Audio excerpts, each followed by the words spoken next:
Why does analog film look like film? Why does it feel more authentic, raw? And why do we like it so much that we have software that imitates the film look? 20 years ago, instant coffee was awful. 10 years ago, it was just meh.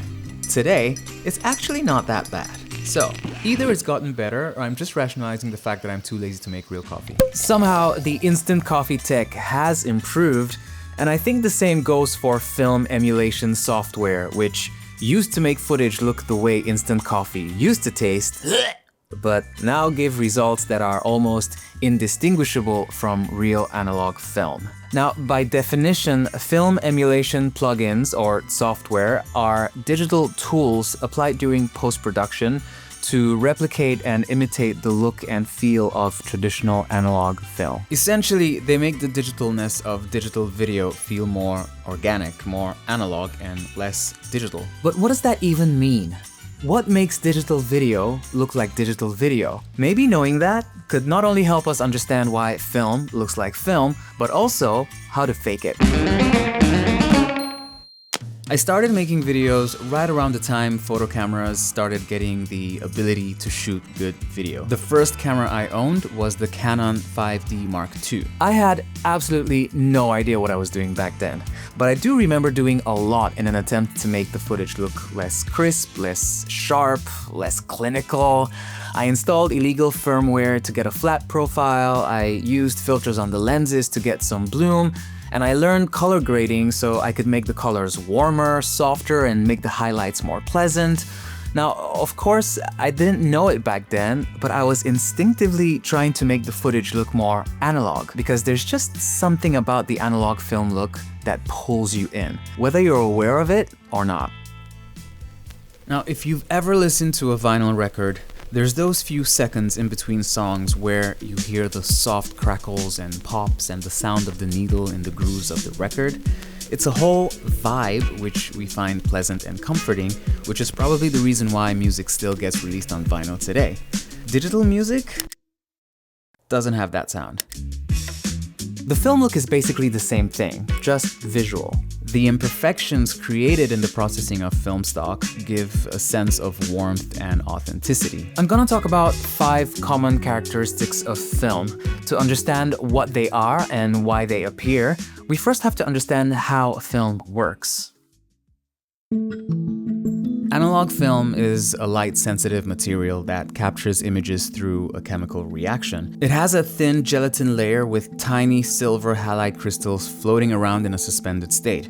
When light hits the film, these crystals change and create a hidden image, which is the negative. Later, while being processed, the film is soaked in different chemicals. One chemical turns the exposed parts dark, while the other washes away the unexposed crystals. In color film, different layers capture red, green, and blue differently, so that all the colors come together to form a full color picture. It's a bit more complex than that, but this explanation is good enough for now.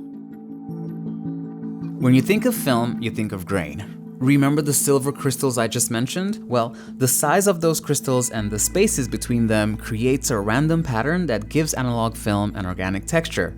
That's grain. But what about when you use a film emulation plugin? Does the grain it adds truly capture the natural essence of real analog film grain? I'm able to answer this question because the team at Dehancer reached out to me and gave me access to the plugin in exchange for an honest review. Dehancer is a film-like color grading plugin that gives you the ability to make digital images look like they were captured with analog photosensitive media. That's a fancy term for film. Most grain effects are just a uniform layer of fake grain placed over a video, but Dehancer's algorithm integrates grain directly into your footage. It produces a random dancing pattern that feels organic, and you can choose whether it appears in the highlights, in the midtones, or in the shadows. So it's never just one flat layer. If you're aiming for a vintage look, you can go heavy on the grain. Otherwise, less is definitely more.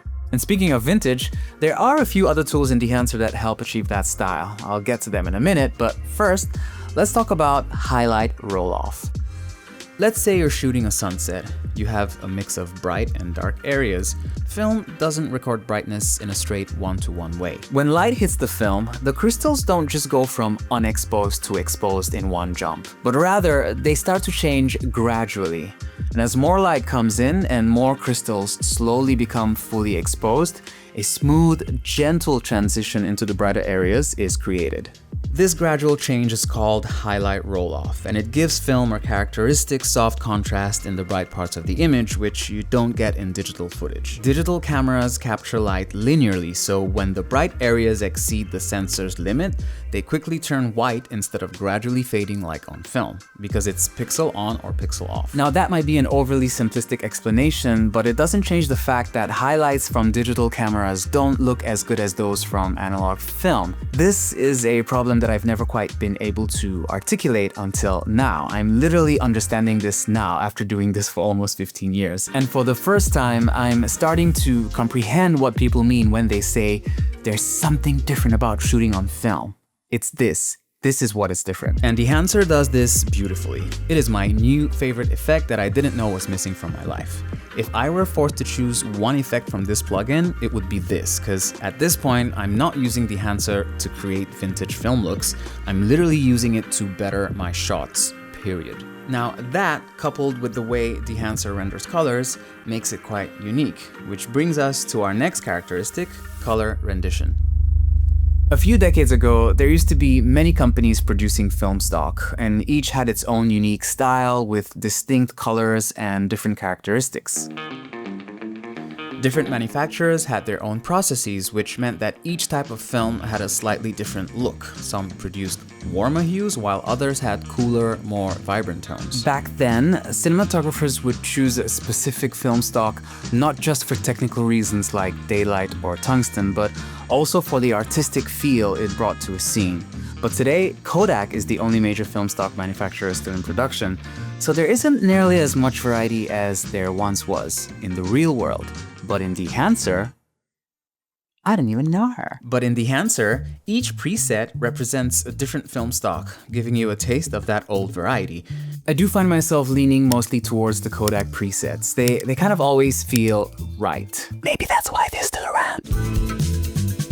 You know that glowy or halo effect that appears around bright areas in film images? That's halation. When light strikes film, it interacts with the gelatin layer, which contains silver halide crystals.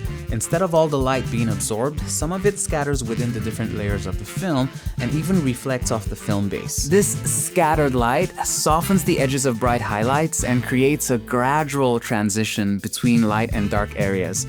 And this makes the image feel warm, natural, and even a bit dreamy. I think Dehancer does this pretty well. It's subtle enough that it's more felt than seen, and the effect is customizable, as are all the other effects within the plugin.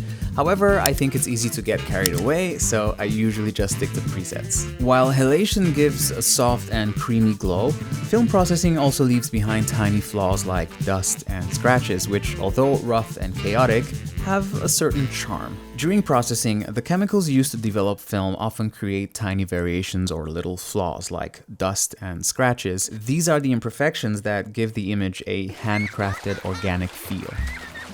We can tell that something physical is creating them, unlike with pixels, which have no imperfections but also don't actually physically exist. Dehancer's version of these are cute, nostalgic, and vintage. I think it does a pretty good job, but I personally would not use them unless I were specifically going for a retro look. While these tiny imperfections add a nostalgic, tactile quality to the image, there are also subtle motion effects that can further enhance that vintage film vibe.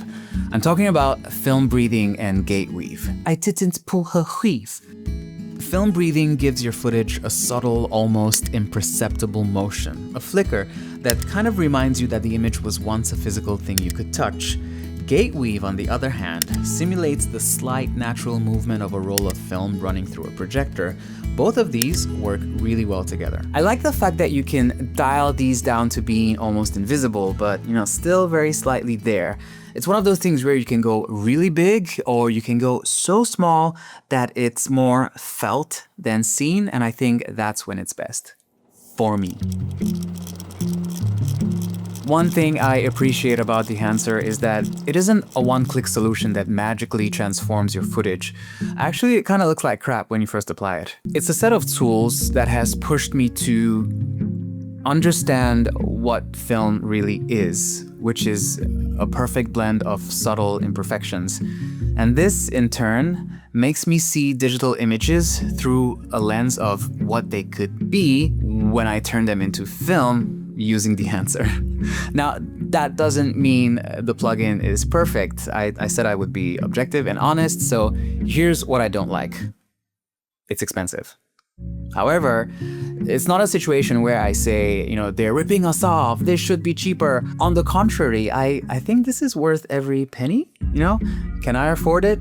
Well, at $450, it would be a sacrifice to get the lifetime version, but I think the joy I get in using it is worth it. And eventually, I would make that money back from client work, because believe me, I will use it everywhere. As I mentioned before, when you first apply it, it looks awful. It's actually quite a bit jarring. It would be great if it started from a more neutral preset.